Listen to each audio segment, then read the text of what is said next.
মানে এখন কি ফকিরের মতো রাস্তায় হাত পেতে খাবার খেতে হবে? আর আমরা তো এখন বড় লোক নাই, কাগজের বড় লোক আছি। আসলে তো ফকিরি। ভিক্ষা করতে এসে ভিক্ষা না নিয়েই চলে যাচ্ছিস? অনেক আমার লোকে দেখা করতে রাজি হয়েছে। আলহামদুলিল্লাহ। আমাকে সেই সময়ের কিছু তথ্য দিয়ে সহযোগিতা করবেন প্লিজ। অবশ্যই করব। তুমি আমাকে মিথ্যা বলে ওর সাথে দেখা করানোর জন্য নিয়ে এসেছো? ওই মেঘলা জামাই কি কইছে? অনেকের লগে আর কোনোদিন মিল হইব না। তোমার সঙ্গে নাকি তোমার প্রথম স্ত্রী মেঘলার মিটিং হয়েছে?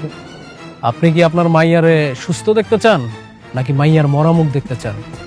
আপনাদের তোমরা ঢুকলো কিভাবে? আজকে কিন্তু এতগুলো মানুষ আমরা আসছি ঘাট ধাক্কা খাওয়ার জন্য না। তোর এত বড় সাহস, তুই আমার অফিসে এসে বড় গলায় কথা কস আবার? আরে ভাবি, আপনি না সবসময় ধৈর্যের পরীক্ষা নেন, যদিও বা আমার ধৈর্য না অনেক বড়। আজকে কোনোভাবেই আমি কন্ট্রোল করতে পারতেছি না। কি করি। আচ্ছা, মেন বিষয় আসি, তাই না? এই আলতাশ ভাই, আপনি দাঁড়াইছেন কেন? বলেন।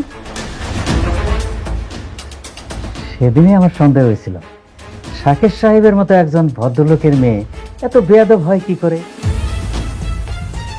আসলে বস্তির থেকে আসা মেয়ে তো এরকম তো হবেই। আলতাফ সাহেব, আপনি কিন্তু আপনার সীমা ছাড়িয়ে যাচ্ছেন। হ্যাঁ, আপনি ম্যাডামকে যেভাবে অপমান করে কথা বলছেন, আপনি জানেন না যে আপনাকে এখানে কি করতে পারি আমি। আরে রমজান সাহেব, আপনি না সবসময় শুধু উত্তেজিত হয়ে যান।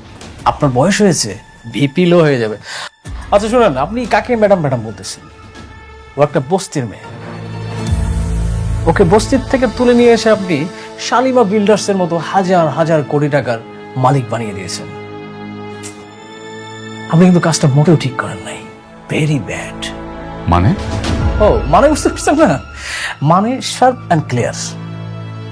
মেঘলা শাকের চৌধুরীর মেয়ে না। শাকের চৌধুরীর মেয়ে হচ্ছে শালিমা। এ হচ্ছে অরিজিনাল মেয়ে। Shalimar builders group of industries এর একমাত্র উত্তরাধিকারী।